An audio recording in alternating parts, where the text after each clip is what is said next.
And yes, you can.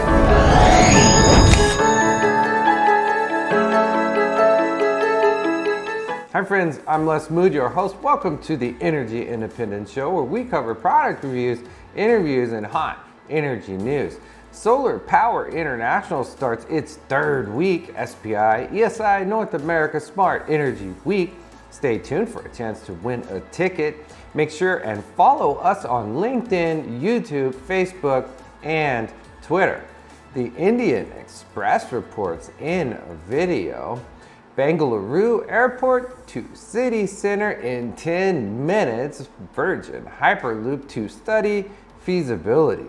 Virgin Hyperloop and Bengaluru International Airport Limited, BIAL, on Sunday signed a first of its kind memorandum of understanding to conduct a feasibility study for a proposed Hyperloop corridor from Kempegowda International Airport to Bengaluru City. According to a statement released by Virgin Hyperloop, the connectivity could reduce the travel time between the airport and city center to 10 minutes. The commissioning of a feasibility study for Hyperloop connectivity from Bengaluru Airport is another major step towards building an infrastructure required to define mobility for the future and enabling the efficient movement of people, said TM Vijay Bhaskar.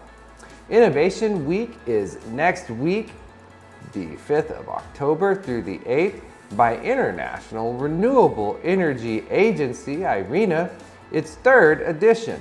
The focus will be on the use of renewable energy in challenging industry and transport sectors. The basis of discussions is Irena's latest report, Reaching Zero with Renewables, link below.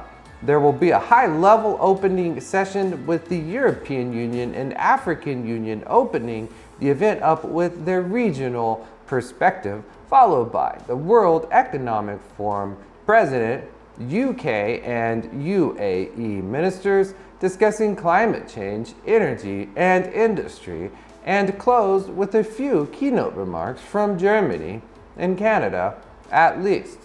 Then 5 technical sessions will follow up each day, 2 sessions to accommodate all time zones on energy carriers, electrification, hydrogen, and synthetic fuels, bioenergy, and on the demand side, applications in industry and transport.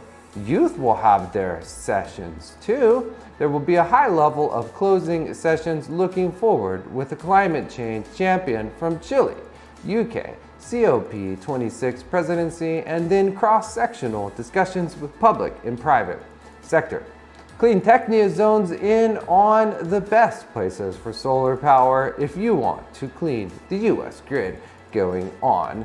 The trio of clear loop downstream strategies and watt time note that the vast majority of solar power in the United States is in 10 states, and why that is the case. Admittedly, much of the US population is in a relatively small number of states as well, and that's not noted as a reason. Today, more than 85% of solar development in the United States is concentrated in 10 states, including some common sense sunny states like California, Nevada, and Texas, but also unusual states like Massachusetts, Minnesota, and New Jersey. What's driving the uptake is new, clean energy capacity is not the availability of the sun for electricity generation, but rather structural incentives like regulations or an open wholesale electricity market that makes it easier for companies to invest in clean energy infrastructure. HT Auto shares what India possibly wooing battery makers means for you and your dream EV. According to a recent Reuters report, a proposal drafted by Niti Aayog recommends incentives of $4.6 billion by 2030 for companies manufacturing advanced batteries, starting with cash and infrastructure incentives of $9 billion rupees or $122 million in the next financial year. While the country as a whole is looking at reducing its oil import bill, India is one of the largest of importers in the world.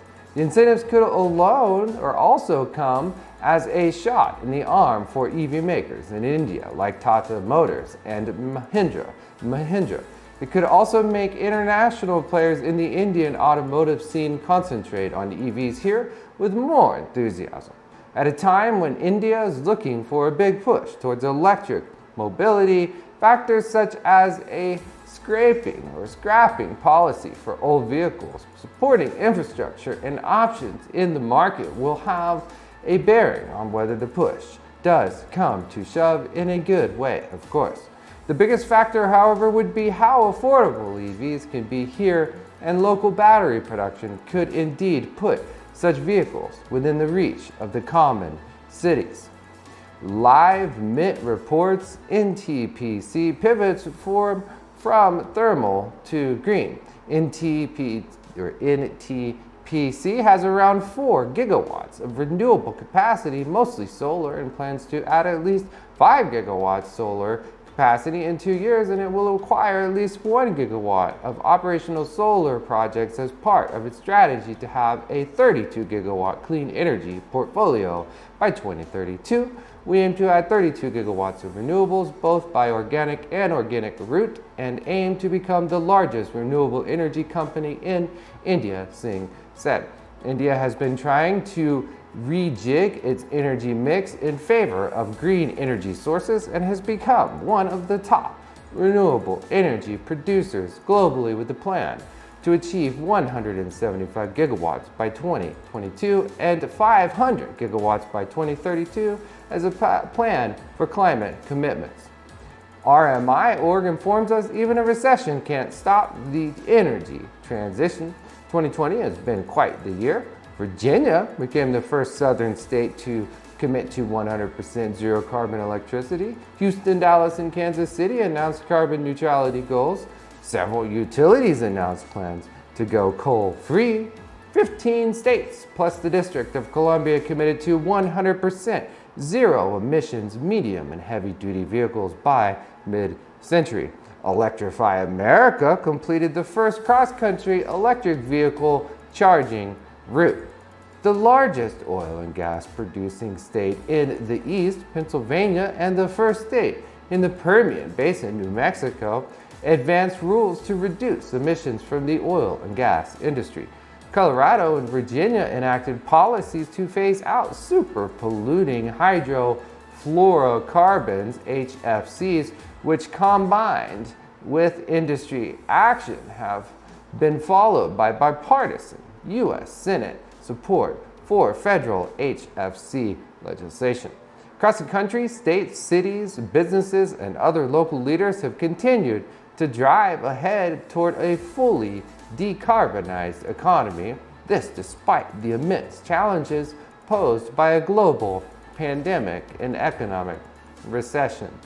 Interesting engineering reports 3D printed lithium-ion solid-state batteries are almost here. With Blackstone's new 3D printing technology, there can be higher numbers of charging cycles and the cost is kept low. Moreover, it packs over 20% more energy density and offers more production flexibility with regards to the cell format. All good news so far. In keeping with the positive information, this technology would mean that it uses up to 10% less material than are required or responsible for storing energy, for instance, copper or aluminum. Now that the system has been successfully tried and tested, the next steps will be to start producing the 3D printed lithium-ion solid-state batteries and see if it's possible to do so at mass production levels. That's it for the hot energy news, brought to you by Coben Systems and SPI ESI North America Smart Energy Week and Sinwatts. SPI has gone virtual and Coben Systems is the brains behind the smartest electrical panel in the world. Simply genius.